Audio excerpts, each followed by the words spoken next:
Hey guys, this is Chris Watkins. I wanted to take a couple minutes real quick to explain why it is that some insurance products that you see say no physical required, and why you've probably heard of some people that actually have had to do a physical when applying for their life insurance product. And I'm going to explain not only the differences between why that may be from one product to another, and actually what it means to you if you're shopping for insurance. So basically, to put it real simply, there's generally two types of underwriting, one called simplified issue, one called fully underwritten. So basically on a fully underwritten product, which basically both term and whole life products are sold under fully underwritten or simplified issue. So one company may do a fully underwritten whole life, and another company may have a simplified issue whole life. And actually a lot of companies sell both. So they have two different products that they offer that are the same product with different underwriting requirements, which basically means what they look at to determine whether you're eligible for a product. So to put it simply, on a fully underwritten policy, the insurance companies are actually checking detailed medical records. A lot of times they get them from your doctor. Some of the time they get them from reporting agencies.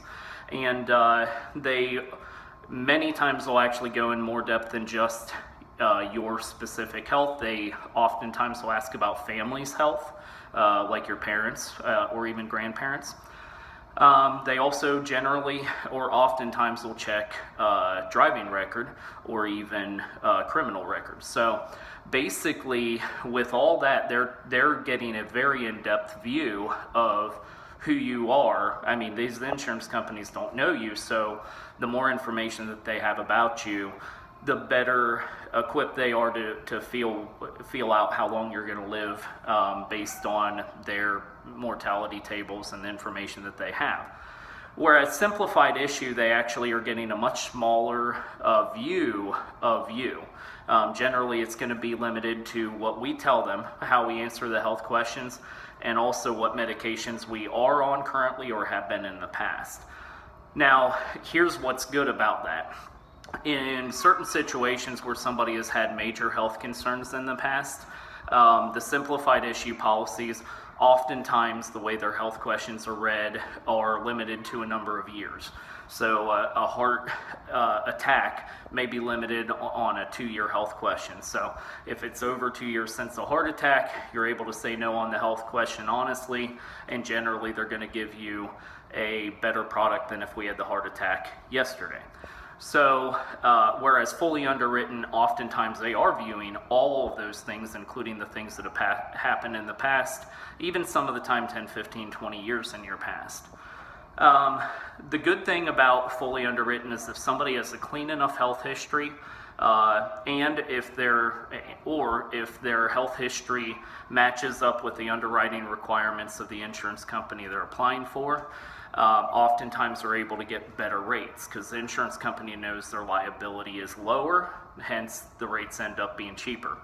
On simplified issue policies, because they're a little bit more lenient, the beautiful thing is if you've actually had some health concerns, maybe that aren't so minor, a lot of times the simplified issue policy is going to get you a very good product, very good price, and you actually don't even have to jump through near as many hoops, if any, to actually get it. So basically, if you're in a situation where you have had some health concerns, you're going to be looking into insurance, but you do not know, well, should I do fully underwritten? Should I do simplified issue?